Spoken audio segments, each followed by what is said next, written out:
Hello friends, welcome back. आज हम पढ़ने वाले हैं अधिगम से संबंधित प्रश्न। यह आपकी रीट परीक्षा से संबंधित प्रश्न है जो कि बहुत महत्वपूर्ण है। तो बिना देरी के शुरू करते हैं। पहला प्रश्न है, अधिगम को प्रभावित करने वाले छात्र संबंधी कारक हैं। हमारे ऑप्शंस हैं छात्र का शारीरिक व मानसिक स्वास्थ्य, छात्र की बुद्धि एवं रुचि, छात्र की पारिवारिक स्थिति एवं स्मरण स्थिति और उपरोक्त सभी। तो देखिए, यहाँ पर अधिगम को प्रभावित करने वाले जो कारक हैं वो हैं उपरोक्त सभी। यहाँ छात्र को शारीरिक और मानसिक स्वास्थ्य भी प्रभावित करेगा, बुद्धि और उसकी रुचि भी प्रभावित करेगी, पारिवारिक स्थिति और उसकी स्मरण शक्ति भी उसे प्रभावित करेगी। तो ये अधिगम को प्रभावित करने के लिए सभी कारक उत्तरदायी होंगे। अधिगम के बंध सिद्धांत बॉन्ड थ्योरी ऑफ लर्निंग के प्रतिपादक हैं स्किनर, थॉर्नडाइक, पावलोव या मास्लो। तो देखिए, अधिगम के बंध सिद्धांत के प्रतिपादक हैं थॉर्नडाइक। ऑप्शन 2 यहाँ पर सही होगा। अस्वाभाविक उत्तेजक के प्रति स्वाभाविक उत्तेजक के समान होने वाली प्रतिक्रिया को कहते हैं अस्वाभाविक प्रतिक्रिया, संबंध प्रतिक्रिया, उपरोक्त दोनों या उपरोक्त में से कोई नहीं। तो देखिए, अस्वाभाविक उत्तेजक के प्रति स्वाभाविक उत्तेजक के समान जो प्रतिक्रिया होती है, यह प्रतिक्रिया जो कि बाद में होती है, तो ये बॉन्डिंग के द्वारा होती है। तो इसमें संबंध प्रतिक्रिया ऑप्शन यहाँ सही होगा। हमारा अगला सवाल है, अधिगम को अधिक शक्तिशाली बनाने का तरीका है अभिप्रेरणा देना, प्रलोभन, नई शिक्षण तकनीकी प्रयुक्त करना या उपरोक्त में से कोई नहीं। तो देखिए, अधिगम को अधिक शक्तिशाली बनाने का जो सही तरीका है वो है अभिप्रेरणा देकर अधिगम को प्रभावी बनाया जा सकता है। अगला सवाल है, अधिगम निम्न में से किस पर निर्भर नहीं करता है। हमारे ऑप्शन है आर्थिक स्थिति, आयु एवं परिपक्वता, अभिप्रेरणा और पूर्व अनुभव। तो देखिए, अधिगम निम्न में से जिस स्थिति से प्रभावित नहीं होता है वो है उसकी आर्थिक स्थिति। अधिगम कभी भी आर्थिक स्थिति से प्रभावित नहीं होता है। अगला सवाल है, प्रयोगात्मक विधि को व्यवहारिक प्रयोग के रूप में प्रारंभ करने वाले मनोवैज्ञानिक हैं। इसमें जो प्रयोगात्मक विधि को व्यवहारिक रूप में प्रयोग करने वाले मनोवैज्ञानिक का नाम बताना है। हमारे ऑप्शन है B.F. Skinner, J.L. Moreno, William Wundt और हर्बर्ट। तो देखिए, प्रयोगात्मक विधि को व्यवहारिक प्रयोग में लाने का जो योगदान है वो जाता है विलियम वुंट को। इन्होंने प्रयोगात्मक विधि को व्यवहारिक प्रयोग में लाने का कार्य सबसे पहले किया था। हमारा अगला सवाल है, अधिगम की सफलता का प्रमुख आधार है। हमारे ऑप्शन है प्रशंसा, लक्ष्य प्राप्ति की उत्कृष्ट इच्छा, नेतृत्व या पुरस्कार।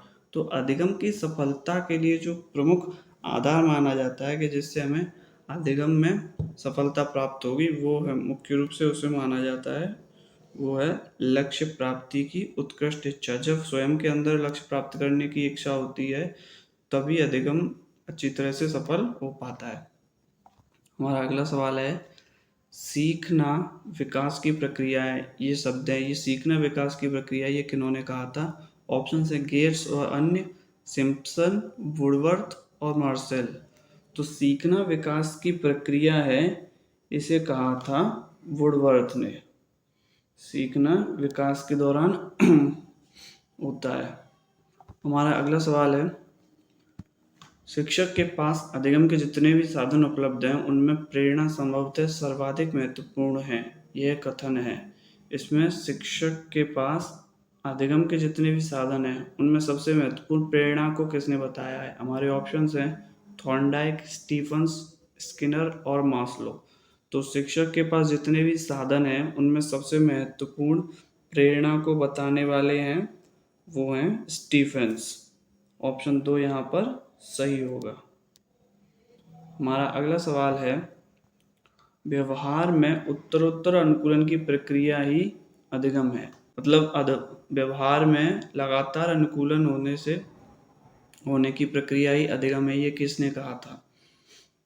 वुडवर्थ, चार्ल्स स्किनर, क्रो या मास्लो। तो व्यवहार में लगातार अनुकूलन की प्रक्रिया ही अधिगम है, इसे कहने वाले मनोवैज्ञानिक थे वो थे स्किनर। ऑप्शन 2 यहाँ पर सही होगा। इन्होंने ही व्यवहार में उत्तरोत्तर अनुकूलन की प्रक्रिया ही अधिगम है कहा था। हमारा अगला सवाल है, यदि शिक्षण विधियों में इन नियमों या सिद्धांतों का अनुसरण किया जाता है तो सीखने का कार्य अधिक संतोषजनक होता है। ये किसने कहा था?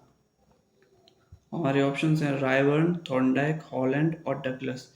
शिक्षण विधियों में नियमों सिद्धांतों का अनुसरण किया जाता है तो सीखने का कार्य अधिक होता है, अधिक संतोषजनक होता है। ये जो कहने वाले मनोवैज्ञानिक थे वो थे रायबर्न। इन्होंने ही शिक्षण विधियों में नियम सिद्धांतों के अनुसरण द्वारा और सीखने के कार्य को और अधिक संतोषजनक बनाया था, कहा था। ये हैं रायबर्न। तो हमारा अगला सवाल है, अधिगम क्या है? व्यवहार में प्रत्येक परिवर्तन, परिपक्व द्वारा व्यवहार में परिवर्तन, अनुभवों एवं प्रशिक्षण द्वारा व्यवहार में परिवर्तन, या उपरोक्त सभी। तो अधिगम है अनुभवों एवं प्रशिक्षण द्वारा व्यवहार में परिवर्तन। ऑप्शन 2 यहाँ पर सही होगा। ऑप्शन 3 यहाँ पर माफ कीजिएगा सही होगा। हमारा अगला सवाल है, अनुभव और प्रशिक्षण द्वारा व्यवहार में परिवर्तन लाना ही अधिगम है। अधिगम की यह परिभाषा किसने दी थी? क्रू एंड क्रो ने, जेपी गिल्बर्ट ने, गेट्स ने या मॉर्गन एवं गिलीलैंड ने। तो अनुभव एवं प्रशिक्षण द्वारा व्यवहार में परिवर्तन ही अधिगम है, इसे कहा था गेट्स ने। यह महत्वपूर्ण परिभाषा है, बार बार परीक्षा में पूछी जाती है, तो आप ध्यान रखेंगे। हमारा अगला सवाल है, स्वाभाविक व्यवहार में होने वाले प्रगतिशील परिवर्तन या परिमार्जन को ही अधिगम या सीखना कहते हैं। यह परिभाषा किस मनोवैज्ञानिक ने दी थी? ऑप्शंस हैं E.R. Hilgard, Colvin, Woodworth, Watson. तो देखिए, स्वाभाविक व्यवहार में होने वाले प्रगतिशील परिवर्तन को ही अधिगम कहा जाता है। ये स्वाभाविक व्यवहार में प्रगतिशील परिवर्तन को ही अधिगम किसने कहा था? उन मनोवैज्ञानिक का नाम था हिलगार्ड। तो ऑप्शन 1 यहाँ पर सही होगा।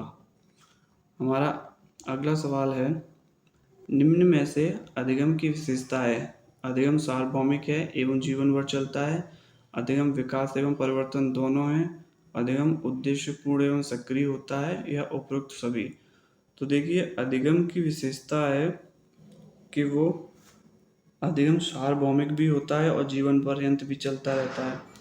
अधिगम विकास एवं परिवर्तन दोनों है। अधिगम से विकास भी होता है और व्यवहार में परिवर्तन भी आता है। अधिगम उद्देश्यपूर्ण भी होता है और सक्रिय भी होता है। तो यहाँ जो सही जवाब होगा वो है ऑप्शन 4। ये चारों ही ऑप्शन सही है। तो ये था हमारा आज का आखिरी सवाल। ये प्रश्न रीट परीक्षा में अधिगम टॉपिक से संबंधित हैं।